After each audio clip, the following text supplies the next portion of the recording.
technology is transforming businesses as our world becomes more and more digital and more connected. And this opens up new opportunities for both disruption, but also for enablement that we've never had before. So my name is Marie Richardson, and I am founder of CEO of iFOLIO Digital Portfolio Platform. I started iFOLIO to solve a problem for students to bring their story to life and their talent to life in their college applications. And today it is so much more. So today, our digital portfolio platform has 3 unique solutions: educators, sports, and enterprises. We're going to spend some time discussing a little bit about the enterprise solution, but more importantly, about our path to this enterprise solution, which started over 10 years ago in my journey at Oracle. So just invite you to join me today as we go through a little bit of my journey, our path to tech innovation, and specifically we're going to talk about 2 important areas that were big learning areas for myself and for iFOLIO, and that I hope will be helpful to everyone. One area is starting with the problem. So there's 2 themes that come up over and over again in my path, and that is where does innovation start, and also learning to handle no, because that's going to happen a lot if you're innovating and you're thinking outside the box. So for me specifically, my journey started at Oracle over 10 years ago, and I came to Oracle through an acquisition, Siebel Systems. I was on the customer strategy team, and the team was broken up. We were all looking for jobs. And I was based in Atlanta, Georgia, and headquarters for Oracle is in Redwood Shores. So I found this product manager job that was tasked with innovating CRM with a mobile solution, and I was so excited. I can remember fighting for this position. And so the case that I made was, I understand the customer side of the business, and that must be important for product management. I can remember the vice president of that the position would report to saying, Marie, what is going to be very important for this position is being able to understand the sales user. Innovation starts with a problem. And for CRM, we have a fundamental problem with our most important user, and that is the sales user. And if you can learn to understand and listen to that sales user, you will be successful in this position. There's a wealth of insight right there in starting with the problem and learning to listen first to your most important user. So what we did to start that project off was started with a sales shadow project. So there were 50 sales representatives that I shadowed and went along with them as they did their everyday work and learned, how do sales leaders do their job well? Guess what? Good sales leaders love to talk to customers. They must talk to customers. They're constantly talking. In fact, we would walk into a presentation with a customer, and as they're leaving that presentation, they're already speaking to someone else on the phone. And what they understand is, for their job to be successful, they have to be moving customers through the sales funnel or the sales cycle, but also loading more prospects in the top at the same time. Guess what they don't like doing? Entering notes in CRM. That was not at the top of their favorite list. And so we would drive along and they would say, Marie, I don't have any time to enter these notes. I need to be talking to customers. So lean into listening. One of the results of the sales shadow project is important for sales leaders to spend more time talking, more time engaging, connecting with their prospects and their customers. And they don't really like the notes. So what we specified in our product at that time was a mobile solution that would enable more voice notes and using the mobile phone to easily get basically insights or those notes into CRM about prospects, activities, opportunities. I've got some animation I didn't even know I had. Next was where I experienced the first set of many, many no's. And one of the things I've learned is if you think outside the box, you are going to encounter no. The first no was there are no engineers available to build this. This is a great idea, great job on the product spec, but there are no engineers available. So then I talked to other, Oracle has many, many different companies underneath the brand of Oracle. So I talked to other teams, no engineers available. Besides leaning into listening, a key piece of innovation is leaning into being comfortable with no and understanding that it's going to be a no until it is a yes. And so you've got to find ways to influence it with the broader ecosystem to make it a yes without just pounding on it just yourself. You need the support of that broader ecosystem. You need the buy-in. In my specific case with this project, I worked with the strategy team to look outside the organization, which was a really big step for us. So we built a business case that we should look outside the organization and acquire the talent or a company or platform to build this product. And it was interesting because the business case, there were some key strategic elements that were a learning experience.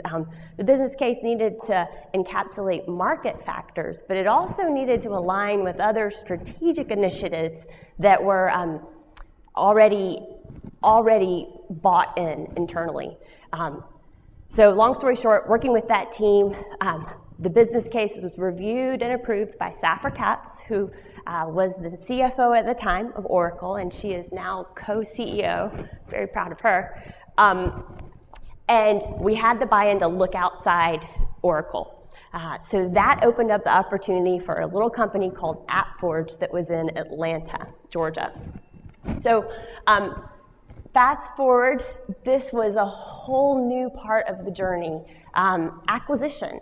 So if you have the business case, you have the foundation in your market to build something fantastic, the route that we went with this was acquiring both, it was actually very interesting. So AppForge provided a development platform, engineers, and a customer base. So that was an education of learning all in itself. So I learned a little bit about corporate development, worked alongside corporate dev in the negotiations with the CEO of AppForge, learned a lot about evaluating a platform. So it was going to be important that the platform was everything it said it would be so that we could use it to deliver quickly our new product. Interviewing the engineers was also a whole education. So there's a ton of learning there, and we closed that deal. Okay. We closed the deal, and then I was made responsible for the integration. So sometimes things will be thrown on your lap that are as a result of doing a job well done, and they can be new learning experiences as well. The integration offered the opportunity for us to show revenue and convert customers right off the bat. So that year we were able to convert 180 customers and $6 million in revenue, which is really critical for a new product that's still trying to make its way. Then we heard through the grapevine, Larry Ellison wants to have something innovative to showcase on stage at his Oracle Open World Conference. And he's looking at your product as well as some others. So you need to have that ready, and that was 6 months away. So start the sprint.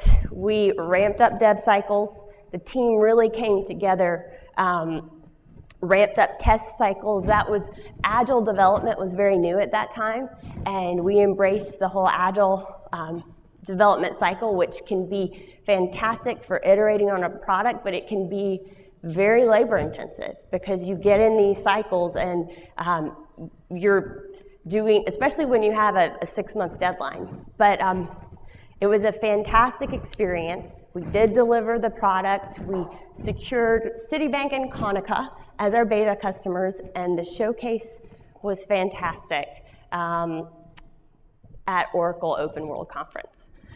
So all of these learnings fueled what has been the most exciting part of my innovation journey, and that brings me to what I do today.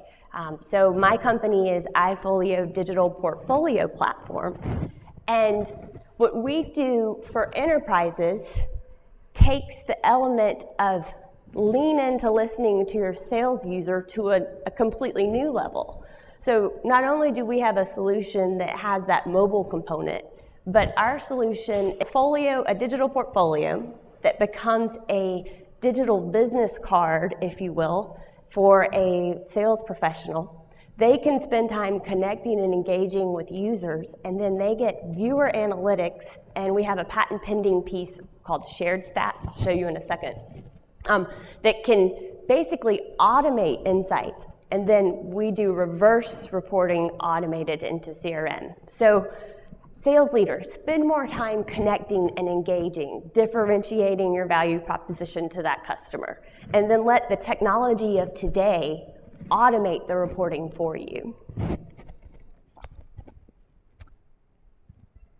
So an example, we have Richard Ripley, Vice President of Business Development at Equifax. Equifax is our customer.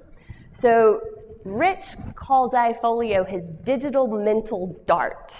So he is tasked with developing new business.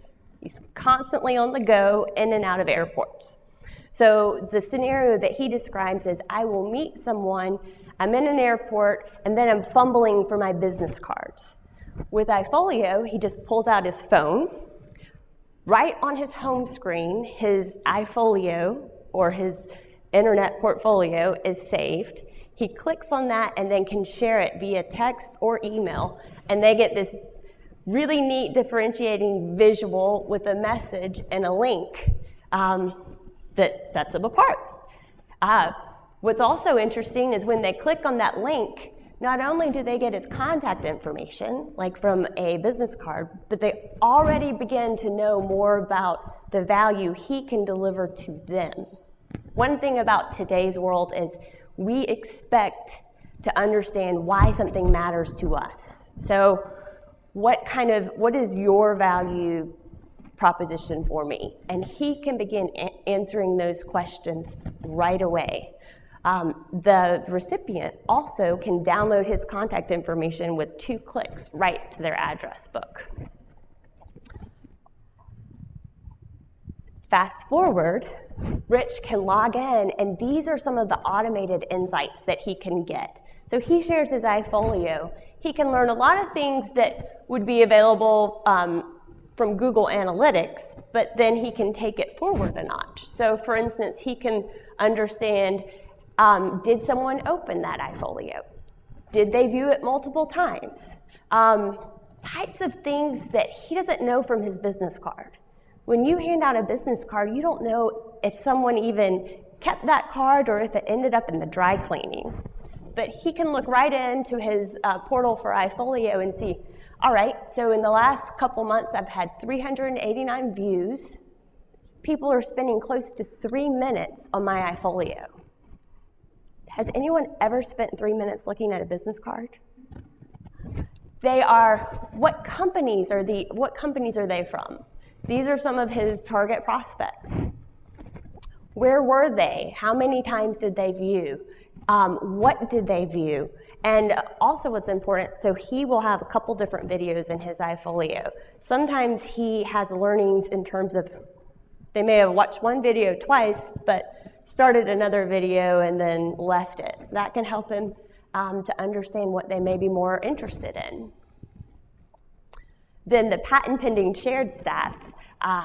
goes specifically into, first of all, we are automating information back into CRM, so he doesn't have to log in and enter those notes. That outreach is already logged for him, which he loves.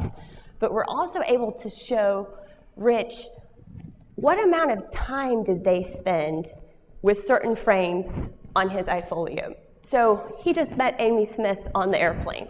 What did Amy Smith care about?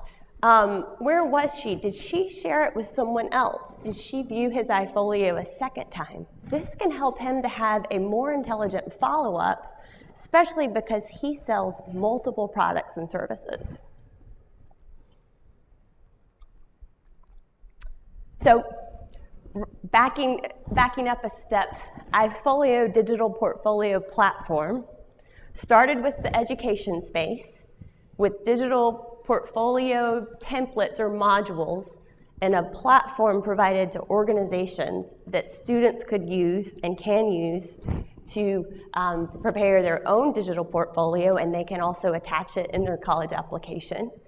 Then we expanded into the sports space.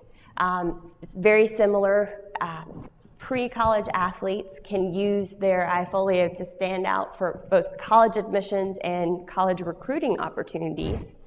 And then fast forward into the enterprise space where professionals use iFOLIO to bring to life their introductions, to differentiate, connect, and engage, and then automate insights and reporting that are so very important. This entire journey has been one learning after another. Thank you so much for joining me today. And I hope that the insights about starting with a problem and then leaning into listening and not giving up when you hear a no were helpful. Thank you very much.